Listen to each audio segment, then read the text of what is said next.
સુરતના city light વિસ્તારની English medium સ્કૂલના પ્રિન્સિપલ અને શિક્ષક સામે વિદ્યાર્થીએ શારીરિક અત્યાચાર ગુજારવા અંગે ગંભીર આક્ષેપો કરતા ચકચાર મચી ગઈ છે।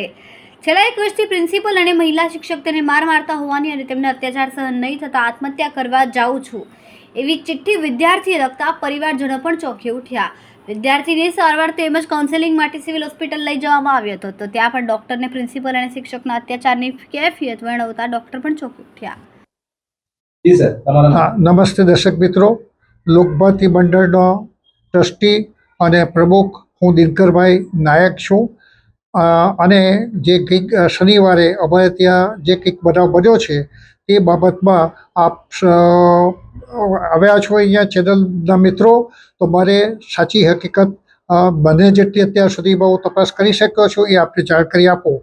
શનિવારે અમારે ત્યાં આ જ જગ્યા ઉપર અમારી મેનેજિંગ કમિટી અને ટ્રસ્ટી મેટરની મિટિંગ ચાલુ હતી અને તે વેળાએ અમને ઉપરથી આચાર્યએ કીધું કે એક વાલી આવ્યા છે કોઈકની સાથે લઈને અને અમારી સાથે બૂમાબૂમ કરીને ઊંચા અવાજે વાત કરે છે, અમારું સાંભળવા માગતા નથી।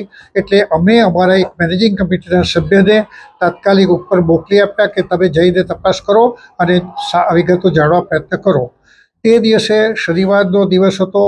અમારી મિટિંગ લાંબી ચાલુ હતી કારણ કે અમારી 10 વાગે મિટિંગ હતી એટલે 10 વાગે સ્ટાર્ટ થાય ત્યાર પછી અમારે પહેલી ટ્રસ્ટી મંડળ અને પછી અમારી મેનેજિંગ કમિટીની મિટિંગ હતી એટલે અમને ટાઈમ ગયો। એ દરમિયાનમાં શાળા છૂટી જવાથી આચાર્ય અને શિક્ષકો અને વિદ્યાર્થીઓ બધા ચાલી ગયા હતા, પણ શનિવારે રાત્રે મેં આચાર્યશ્રીને ફોન કરીને વિગતો જાણવા માટે પ્રયત્ન કર્યો અને એમને એવું કહ્યું કે તમે સોમવારે સવારે હું 10:15 થી 10:30 આવી જઈશ, તમે સ્કૂલ પર આવી જાઓ અને મને આવીને મળો અને બધી વિગતો તમારી પાસે અત્યાર સુધી જે તમારે કહો છો એ બધું લઈને તમે આવી જાઓ।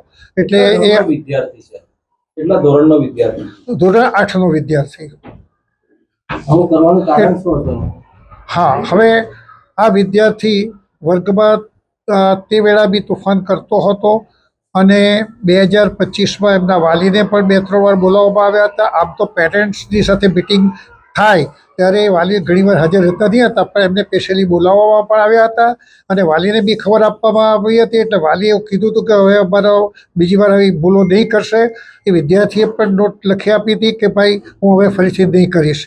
હવે જે કોઈક અત્યારે સુસાઇડ નોટની વાત તો ચાલે છે એ અમારે તો સ્વાભાવિક રીતે વાલી લઈ ગયા છે એટલે અમારી પાસે નથી, જોવા નથી આવી, પણ આચાર્યશ્રીએ કીધું કે આ નોટ્સ મેં જોઈ છે અને આ વિદ્યાર્થીના જે હસ્તાક્ષરો છે નોટબુકમાં તે અને એ વિદ્યાર્થીએ 2025માં તોફાન કરતાં જે લખી આપેલું છે તે ના અક્ષરો જોતા એ બંને અક્ષરો તદ્દન જુદા છે અને આ છોકરાનું કેલિબર અમે જે પ્રમાણે જાણીએ છીએ તે પ્રમાણે જોતા આ જે સુસાઇડ નોટ લખાઈ છે એ કોઈક બીજાએ જ લખી આપી હોય એવું ચોક્કસ દેખાય છે।